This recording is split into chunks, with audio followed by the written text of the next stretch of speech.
Mr. Chair, sabi nila, baka naman we can bend the law to make the people happy.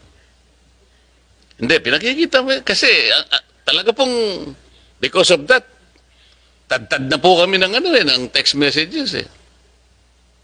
You want us to be happy, Mr. Chair, sabi nila.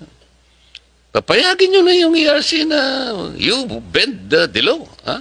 Alisin na muna natin yung system laws na yan. Na hindi naman na magiging pobre lahat yung mga stakeholders na gumagawa ng... Pero yan lang naman.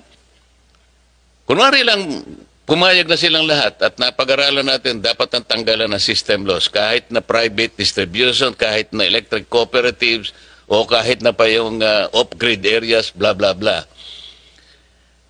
Di ba natin masusuri kung ganong impact, kung malulugi ba sila o hindi, gaano ikalulugi nila?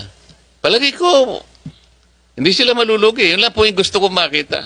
Let's say 20 billion peso per year na income nila. Lugi ba yun?